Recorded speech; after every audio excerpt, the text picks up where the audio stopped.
What's up, everybody? 500 years of American history, 9 time periods, hundreds of names and dates, and one exam standing between you and a 5. Feeling buried? Here's the good news. The College Board tests the same big ideas every single year, and today we're hitting all of them, period by period, the deep version. This is the ultimate APUSH review, 1491 to the present, the entire course in one run. Stick with me to the very end, and I'll show you the single fastest way to lock all of this in before exam day. Let's get into it. Period 1, 1491 to 1607. First thing the College Board wants you to know. Before Columbus, the Americas were full, diverse, complex societies, not empty wilderness. The Aztecs and Inca built cities and empires, while groups adapted to their environment, from Pacific Northwest fishing villages to Great Plains hunters. Then, 1492 changes everything. The Columbian Exchange swaps crops, animals, and people across the Atlantic. New World corn and potatoes feed the globe, horses transform native life, but in the other direction came something far deadlier. That deadly cargo was disease. Smallpox and measles tore through native populations with no immunity, killing up to 90% in what historians call the Great Dying. Spain moved in fast, driven by God, gold, and glory, locked that motive in. They built the encomienda system, forced native labor for the crown, and a casta system, a strict race-based hierarchy ranking people by ancestry. The Spanish Recorrimiento and missions justified it all as conversion. This conquest sets the stage for everything that follows. Period 2, 1607 to 1754, the British colonies. 3 regions, number them. New England. Puritans seeking religious purity, family farms, town meetings, and small-scale trade. The middle colonies, New York and Pennsylvania. Incredibly diverse and tolerant, the breadbasket growing grain. And the Chesapeake and Southern colonies, starting with Jamestown in 1607. Cash crop plantations, tobacco and rice, desperate for labor. That labor hunger is the engine of the whole period, and watch what it does next. Here's the turn. After Bacon's rebellion in 676, frightened planters pivot from indentured servants to permanent racial slavery, and the brutal Atlantic slave trade explodes. It all runs on mercantilism. Colonies exist to enrich Britain, enforced by the Navigation Acts. But Britain barely enforced them, a hands-off approach called salutary neglect, which let colonists practice self-government. Then 2 idea movements hit. The Great Awakening, an emotional religious revival, and the Enlightenment, reason and natural rights. Both quietly teach colonists to question authority. Period 3, 1754 to 1800, the Revolution. It starts with the French and Indian War. Britain wins a continent, but goes deep into debt, so it taxes the colonies to pay up. The Stamp Act, the Townshend Acts, the Tea Act. Colonists rage, no taxation without representation, and tension boils into the Boston Massacre and Tea Party. In 1776, the Declaration of Independence, powered by Locke's natural rights, makes it official. After years of war, the colonies win independence at Yorktown. Now build a nation. The first attempt, the Articles of Confederation, is too weak, no power to tax, and Shays' Rebellion exposes the cracks. So in 1787 they write the Constitution, powered by compromises. The Great Compromise balances big and small states. The 3/5 Compromise counts enslaved people for representation. Federalists battle anti-federalists over ratification, settled by the Bill of Rights. Washington becomes president. Hamilton's financial plan builds credit, and the first parties form. Federalists versus Democratic Republicans. Expect essays here. Period 4, 1800 to 1848. Jefferson wins the election of 1800, takes office in 1801, and pulls off the Louisiana Purchase in 1803, doubling the country overnight. The Marshall Court, in Marbury versus Madison, establishes judicial review and strengthens federal power. A surge of nationalism follows the War of 1812, fueling Henry Clay's American system, a national bank, tariffs, and roads. But beneath the unity, the Missouri Compromise of 1820 draws a line over slavery, holding the Union together, for now. Now the country transforms.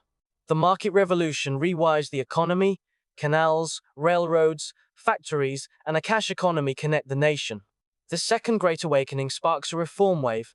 Abolition, temperance, and women's rights at the 1848 Seneca Falls Convention. And politically, Jacksonian democracy expands voting to nearly all white men.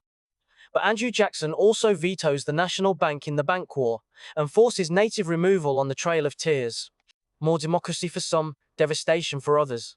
Period 5, 1844 to 1877, the big one. Manifest Destiny, the belief America was destined to span the continent, pushes the nation west. The Mexican-American War wins a huge new territory, and that's the problem. Every new acre reignites the slavery question. The compromises pile up and crack. The Compromise of 1850, then the Kansas-Nebraska Act of 1854 ignites bleeding Kansas, and the 1857 Dred Scott decision rules. Black people aren't citizens. The nation is splitting in two. In 1861, the Civil War erupts. Lincoln's Emancipation Proclamation in 1863 reframes it as a war to end slavery, and the Union wins in 1865. Then Reconstruction tries to rebuild the South and define freedom. Your absolute must-know. The Reconstruction Amendments. 13 abolishes slavery. 14 grants citizenship and equal protection. 15 gives black men the vote. But white resistance and the Compromise of 1877 end Reconstruction, troops leave the South, and the promise of equality goes unfulfilled. Period 6, 1865 to 1898, the Gilded Age. America industrializes at warp speed. Captains of industry, or robber barons, take your pick, dominate. Carnegie rules steel with vertical integration, Rockefeller corners oil with horizontal integration and the trust. Their wealth is staggering. Workers fight back, forming labor unions like the American Federation of Labor, and striking in clashes like the Homestead and Pullman strikes. And politics. Corrupt, with party machines and patronage running the show. Glittering wealth on top. And deep inequality underneath. Millions of new immigrants from Southern and Eastern Europe pour into crowded, growing cities. Out west, the Dawes Act of 1887 breaks up tribal lands and forces native assimilation. Struggling farmers launched the populist movement, demanding railroad regulation and free silver. And in the South, Jim Crow laws lock in segregation, made law by Plessy versus Ferguson in 1896, separate but equal. Remember this era as dazzling progress built on harsh exploitation. Period 7, 1890 to 1945, America goes global. The Spanish-American War of 1898 makes the US an empire, taking the Philippines and Puerto Rico. At home, the progressives clean up the mess of the Gilded Age, reforming business with trust-busting, politics with direct elections, and cities with safety laws. Then World War I drags America onto the world stage, but afterward the Senate rejects the League of Nations, and the country retreats into isolationism. Reform, then war, then pulling back. The Roaring Twenties boom, consumer culture, jazz, and the Harlem Renaissance. Then it all crashes in 1929, launching the Great Depression. FDR answers with the New Deal, a flood of programs, relief, recovery, reform, that permanently expands the federal government's role in the economy. Then World War II pulls the nation fully out of the Depression.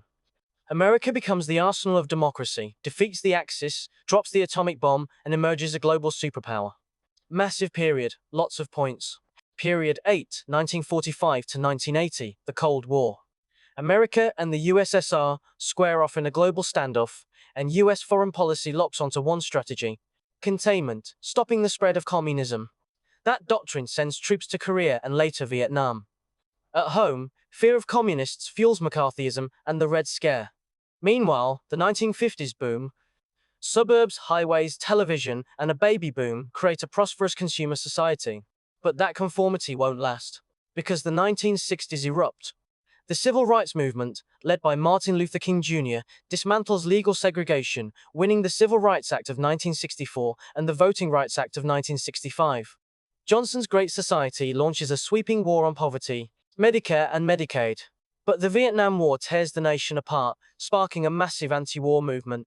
And it ends in scandal. The Watergate scandal forces President Nixon to resign in 1974, shattering trust in government. Huge era for rights and protest. Period 9, 1980, to today, the home stretch. Reagan ushers in modern conservatism. Tax cuts, deregulation, and a huge military build-up, all part of a conservative resurgence. He pressures the Soviets hard, and by 1991 the Cold War ends as the USSR collapses, leaving America the world's lone superpower.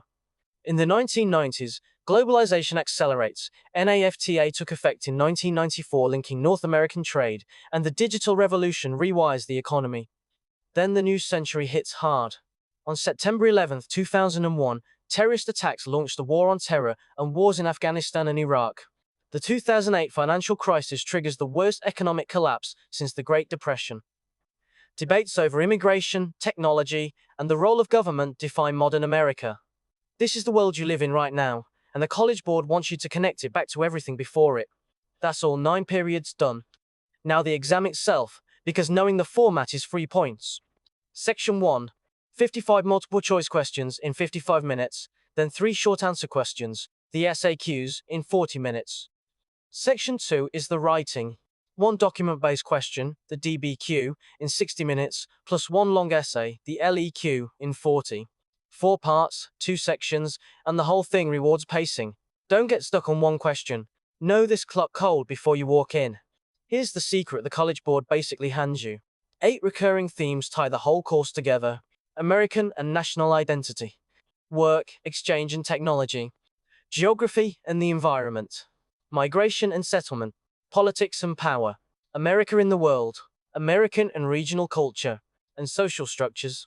Every single question connects to these. So stop memorizing random facts, start sorting them into these 8 buckets, and suddenly 500 years of history actually clicks into place. Real talk. The multiple choice is winnable, but this exam is decided in the essays.